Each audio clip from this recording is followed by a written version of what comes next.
La Iglesia está ahora comprometida en dos direcciones. La primera es de elaborar un plan de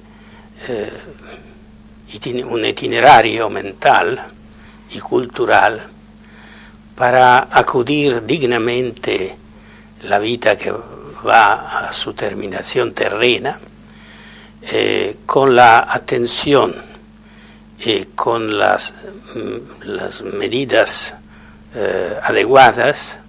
para que el enfermo no sea abandonado, sea tratado con respeto a su enfermedad, a su debilitación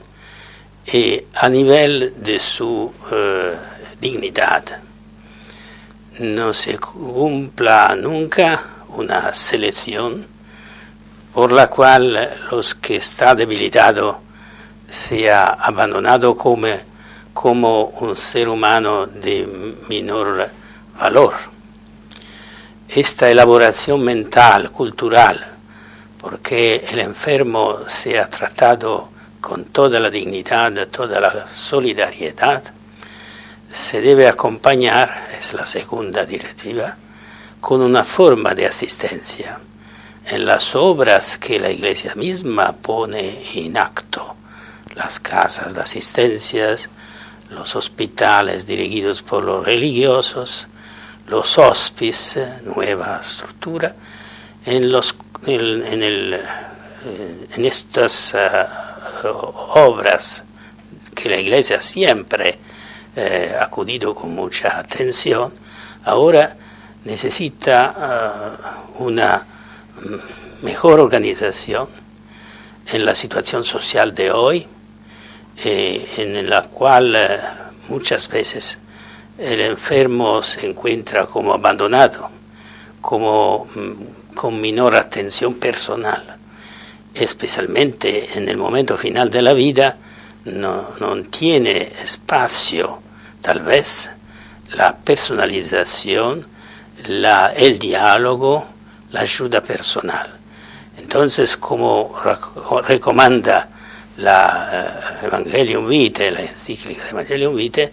se van construyendo los hospices, las casas que hospitan los enfermos que no tienen todavía posibilidad de guarición, de superar las causas de la enfermedad, pero que necesitan ser acompañados a la muerte, a una muerte digna, donde los tratamientos sean proporcionados, sean adecuados, sean a medida del interés, del bien del singulo paciente.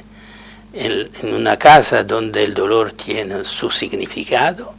se encuentra con el amor no solamente de los que cuidan al paciente, sino el amor supremo, que el amor que ha hecho surgir la vida de cada uno de nosotros, el amor de Dios, el amor de Cristo. Esta posibilidad de la Iglesia debe no solamente teorizarla, pero hacerla viva, hacerla actuada,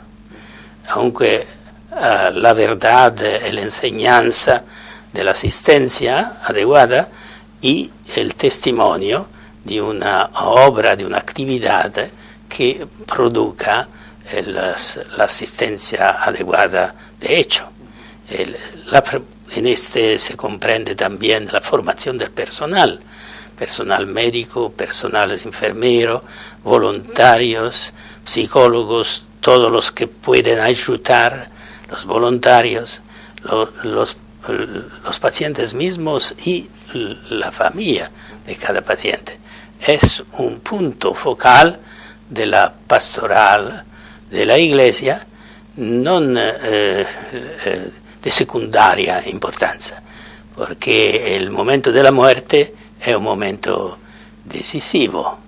el punto en el cual se encuentra el término de la vida terrena y el inicio de la vida eterna. Y aquí la Iglesia tiene una función ministerial de máximo valor.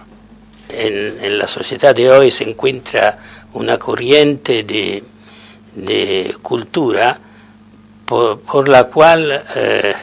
quien es enfermo, quien no tiene futuro productivo, tiene riesgo de ser marginado. Tal vez también de los más próximos. La Iglesia en este caso tiene el deber de coalizar todas las fuerzas sanas, prioritariamente de la familia, de la comunidad cristiana en sí misma, que tanto más que el cristiano se encuentra enfermo y débil, tanto más se debe asistirlo y ayudarlo, y provocar también la solidaridad de la familia, evitando que la familia se destaque del enfermo.